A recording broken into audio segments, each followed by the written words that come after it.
अस्सलाम वालेकुम dear friends, कैसे हैं आप सब। आई होप आप लोग अच्छे होंगे। हाजिर हैं क्रिप्टो न्यूज़ एंड अपडेट के साथ। आप देख रहे हैं क्रिप्टो शहजादी चैनल और इस चैनल में हम क्रिप्टो न्यूज़ एंड अपडेट को शेयर आउट करते हैं। तो चलते हैं सबसे फर्स्ट न्यूज़ पे। Why is bitcoin price down today. अब बिटकॉइन की जो प्राइस है वो डाउन क्यों हो चुकी है, क्योंकि कहा तो जा रहा था कि बिटकॉइन की जो प्राइस है वो जो है ना तकरीबन $32,000 तक जा सकती है, लेकिन ये मार्केट है मैनिपुलेट करती है, इसमें टेक्निकल एनालिसिस भी काम नहीं करता। कभी कभी मार्केट इतनी वॉलेटाइल हो जाती है कि आपको ख़ुद भी समझने का मौका नहीं मिलता। सो हमेशा ये बात कहा जाती है और मैं अपने टेलीग्राम चैनल में भी कहा मैंने कल कि before trading you must manage your risk and rewards of your own. आप लोग किसी को जिम्मेदार नहीं ठहरा सकते कि आपने ये कहा था तो ये हो गया, ये कहा था तो ये हो गया। मार्केट है, वॉलेटाइल है, आप अपने ओन पे ही सब कुछ कर सकते हैं। जिन लोगों ने मेरे टेलीग्राम चैनल को ज्वाइन नहीं किया हुआ, लिंक डिस्क्रिप्शन में लिंक मौजूद है, आप फ़ौरन जाकर उसको ज्वाइन कर लें। अच्छा जी, तो हम बात कर रहे थे कि बिटकॉइन की जो प्राइस है वो डाउन क्यों थी। कल हमने देखा बिटकॉइन की जो प्राइस है वो $31,000 से अबव चली गई थी और उसके बाद अचानक ही एक पंप हुआ और फिर डंप हुआ। ये कल मैंने टेलीग्राम अपने जो चैनल है उसमें मैंने जो है ना कंटिन्यूस न्यूज़ इस बात की देती रही थी। अब ये बात करेंगे इसके जो है ना वो इन्वेस्टिगेशंस चल रही हैं कि क्यों ऐसा हुआ। तो बिटकॉइन की जो मोमेंटम था तकरीबन $30,000 का था, वो हाई था। तकरीबन उसका जो ओवरऑल कल हाई बना वो तो $31,500 तक उसका हाई बना था।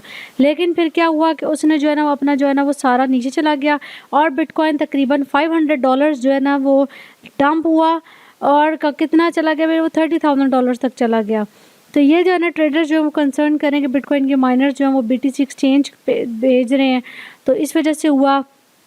फिर ये भी देखने में आ रहा है कि क्या ये जो है ना वो फेडरल रिज़र्व जो इंटरेस्ट रेट्स हाइक थे उसकी वजह से हो रहा है, क्योंकि जो है ना वो मार्केट जो है वो बिलीव करे कि जो इंक्रीजमेंट आ रही है नेक्स्ट FOMC मीटिंग की तकरीबन जो कि है जुलाई 26 को, तो प्रोबेबिलिटी है कि जो इंटरेस्ट रेट हाइक होंगे वो तकरीबन 92.4% जो है ना वो देखने में आएंगे। तो ये इकनॉमिक जो है ना वो है, ये चार्ट है और उसमें दिखा रहे हैं कि जो है ना ये ट्रेंडिंग में भी चल रहा है, फिर ये जो मॉडरेट होता है ये स्ट्रॉन्ग होता है। तकरीबन जैसे फियर एंड ग्रीड इंडेक्स होता है ये बिल्कुल उसकी तरह काम करता है। एंटीवायरस है Web3। अच्छा, तो ये जो परसिस्टेंट इन्फ्लेशन हो रहा है, इंटरेस्ट रेट हाइक हो रहे हैं और उसके बाद अर्निंग ग्रोथ जो 2023 की जो है ना वो इतनी ख़ास जो नहीं है। तो इन्फ्लेशन जो होती है वो वीन करी और फेड का जो है वो आपस में जो है ना अर्निंग प्रोजेक्शन स्टेबलाइज नहीं है, जिसकी वजह से जो है ना वो ये देखने में आ रहा है। और बिटकॉइन के रिवर्स होने की एक ये भी है कि बिटकॉइन फाइनेंशियल इंस्ट्रूमेंट्स जो है ना वो बुल रन स्टार्ट करना चाह रहे हैं। हो सकता है ये मार्केट जो वो फेक आउट दे रही है, पंप एंड डंप हो रहा है।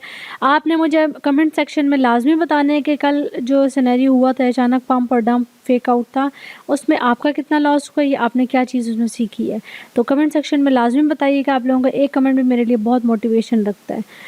अच्छा जी, नेक्स्ट अगर न्यूज़ की बात करें तो नेक्स्ट न्यूज़ जो है वो बिटकॉइन की जो प्राइस है वो स्टक चल रही है। वैसे तो बिटकॉइन जो है वो बहुत वॉलेटाइल है, यू नो दैट। तो लेकिन ऐसे कुछ ऐसे सिनेरियोज आ जाते हैं कि for the days, for the weeks जो होता है, या फॉर द मंथ्स कह सकते हैं, वेरियस रीजंस होते हैं कि बिटकॉइन की जो प्राइस है वो मूव नहीं कर रही है, अपने ही पॉइंट पे है या साइडवेज चल रही है। मार्केट कंसोलिडेशन दे रही है, साइडवेज चल रहा है सेवरल डेज से और नो डिफरेंस जो है ना वो टूल्स उसमें लॉसेस वगैरह दिख रहे हैं। तो ऐसा ही होता है कंसोलिडेशन का जो वो पीरियड जो होता है वो तकरीबन जून लो से स्टार्ट हुआ था, $24,000 था और RSI के अकॉर्डिंगली ओवरबोट सीजन चल रहा था इसमें। तो मोर गेंस हुआ बिटकॉइन का तकरीबन जुलाई 23 थे और ये जो है ना वो अभी तक जो है ना वो साइडवेज ही मार्केट चल रही है। तो आपने मुझे लाजमी बताना है। आप लोग बहुत अच्छे जो है ना वो टेक्निकल एनालिस्ट हैं, मैं जानती नहीं हूँ लेकिन आप लोग बहुत ज़्यादा होंगे, मेरे से बहुत अच्छा होंगे। तो आप लोग क्या सजेस्ट करते हैं कि बिटकॉइन की प्राइस किधर तक जाएगी, आपने कमेंट सेक्शन में मुझे लाजमी बताना है। नेक्स्ट अगर न्यूज़ की बात करते हैं, नेक्स्ट न्यूज़ जो FBI सर्च की है, क्रैकन के जो को-फाउंडर्स थे उनको घर में ढूंढा गया। क्यों? क्योंकि इलेक्ट्रॉनिक डिवाइसेस जो सीज हो चुकी थी क्रैकन के CEO की, और उनको जो है ना वो FBI सर्च कर रही है। क्यों कर रही है? For the home of the crypto currency के लिए कर रही है। और इसमें ये कहा गया कि पोवेल जो है वो इंटरफ्रेट करें कंप्यूटर अकाउंट से, अकॉर्डिंग टू द जुलाई 6 भी ये बात बोली जा रही है।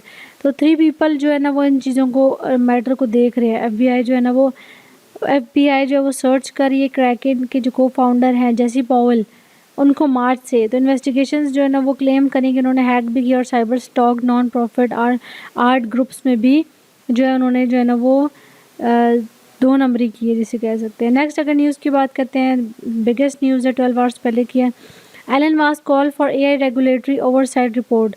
अच्छा, चाइनीज़ गवर्नमेंट जो है वो एआई कॉन्फ्रेंसेस कर रही है, जिसमें मास्क ने नोट किया कि गवर्नमेंट जो है ना should be concern about the deep intelligence. वो कह रहे हैं कि आप आर्टिफिशियल इंटेलिजेंस है एआई का यूज़ करेंगे, ओवरसाइट करें। जो है ना वो एआई क्लेम किया जा रहा है कि smarter than all humans at everything in the future, they are more smart than the humans. तो ये बात कही जा रही है। मास्क जो एलन मास्क है वो ज़्यादातर एआई पे ही वर्क करते हैं और टेस्ला के सीईओ हैं, और उन्होंने ऑप्टिमस के नाम से जो है ना वो रोबोट भी बनाए हैं, और उन्होंने वो बताया था एआई डे भी उन्होंने सेलिब्रेट किया सितंबर में, और उन्होंने ये बात भी बताई थी कि जो है ना AI technology is most accurate then the humans.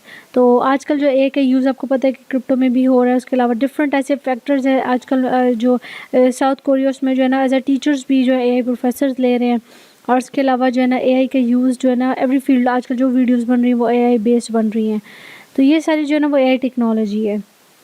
अब आप लोगों ने मुझे ये भी बताना है कमेंट सेक्शन में कि एआई की टेक्नोलॉजी कहाँ तक जा सकती है, और ये this is for the disaster for the human beings और this is for the beneficial for the human beings.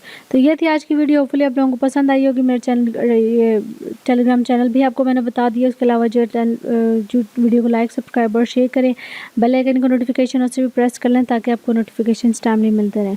Till then take care, अल्लाह हाफिज़।